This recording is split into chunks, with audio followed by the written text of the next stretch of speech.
Salut! Je vais te présenter quelque chose de super cool appelé l'arbre solaire. En fait, il ne s'agit pas d'un vrai arbre, mais plutôt d'un système de stockage d'énergie solaire en forme d'arbre. Une entreprise londonienne, Solar Botanic Tree, l'a présenté tout récemment. Il doit servir à alimenter les bornes de recharge pour véhicules électriques. Ce type d'arbre produit de l'électricité propre. L'entreprise a créé ces arbres solaires parce qu'elle souhaitait recueillir de l'énergie dans un système de stockage et de gestion géré par l'IA. Ce système permettra à la fois de libérer et de réguler l'énergie stockée. La première génération de ces arbres solaires sera disponible au début de l'année 2023. Je ne sais pas ce que tu en penses, mais j'imagine très bien l'une de ces bornes dans mon jardin. Tu te détends en buvant une tasse de café assis sous un bel arbre, et tu peux recharger ton ordinateur ou ton téléphone sans avoir à rentrer dans la maison. Mais nous ne pourrons probablement pas nous l'offrir tout de suite. L'entreprise a décidé de se concentrer d'abord sur les véhicules électriques, mais elle affirme qu'ils seront moins chers une fois qu'ils seront produits en masse. Tout n'est donc pas perdu.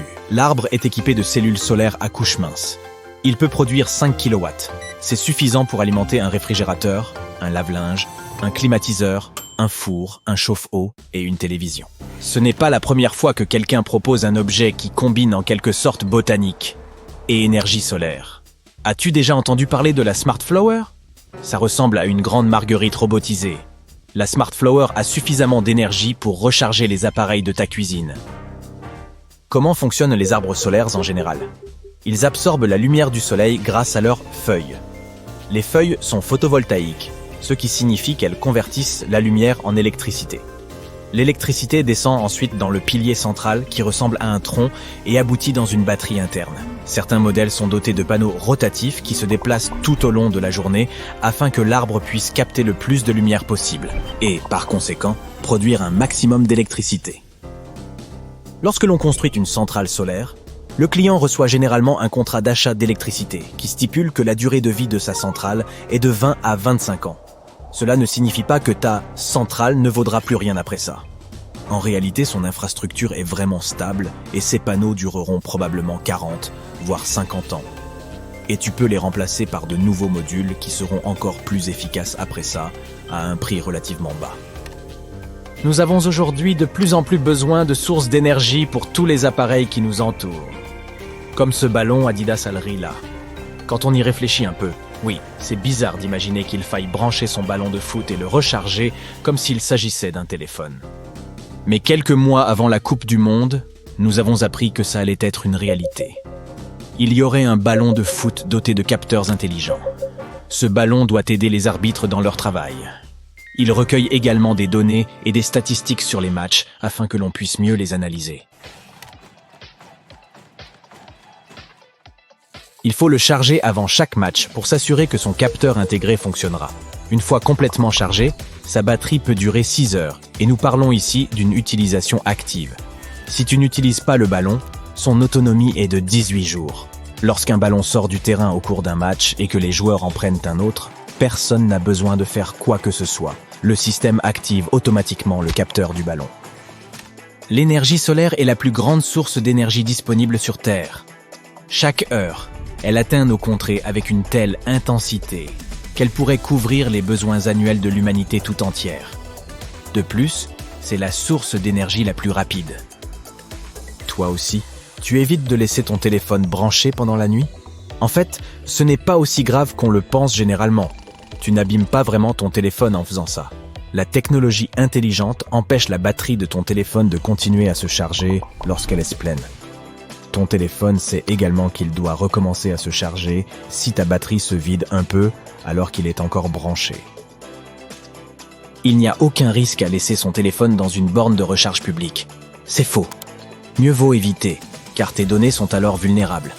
Les cordons que tu vois dans les aéroports et les restaurants ne servent pas seulement à la recharge. Ce n'est pas comme quand tu branches une lampe dans une prise. Ces cordons permettent également de transférer tes données. Ainsi, lorsque tu recharges ton téléphone sur une borne, quelqu'un peut facilement accéder à tes données. Cela inclut tes messages, tes emails, tes photos, et ainsi de suite. Il vaut mieux utiliser un chargeur portable. Tu sais, lorsque tu achètes un nouveau téléphone, tout le monde te dit qu'il faut le recharger complètement avant de l'utiliser. Tu peux le faire si tu le souhaites, mais ce n'est pas nécessaire. Les fabricants le disent surtout pour faire bonne impression. Lorsque tu tiens ton nouveau téléphone dans tes mains, la fabrication et les tests ont déjà peut-être vidé jusqu'à la moitié de sa batterie. Ainsi, si tu t'attendais à ce que ta nouvelle batterie dure 8 heures et qu'en réalité, elle ne dure que 4 heures, tu risques de te faire une fausse idée de ton nouveau téléphone. Un autre mythe. Je peux laisser mon téléphone en mode efficacité tout le temps, n'est-ce pas? Eh bien, ne t'inquiète pas. Rien de mal n'arrivera à ton logiciel. Mais si tu mets trop souvent ton téléphone en mode économie d'énergie, tu risques d'avoir une moins bonne expérience d'utilisateur car ton téléphone se débarrassera simplement de tout ce qui est en trop. Le son ne sera pas aussi fort que tu le souhaites. Tu verras à peine ton écran en raison de la faible luminosité. Et les applications ne t'enverront pas de notifications en temps réel, mais toutes les 10 minutes environ. Le mode économie d'énergie est toutefois idéal si tu souhaites faire une pause avec ton gadget. Un ami m'a dit que je devais laisser mon téléphone se décharger complètement et s'éteindre tout seul. J'ai dû vérifier cette information et, comme je le pensais, elle est fausse. Il est préférable de recharger la batterie lithium-ion avant que ton téléphone ne soit à court de jus. Ce type de batterie oublie en quelque sorte son niveau de capacité maximale. Ainsi, lorsque tu la recharges, la batterie de ton téléphone pourrait ne plus atteindre son niveau initial.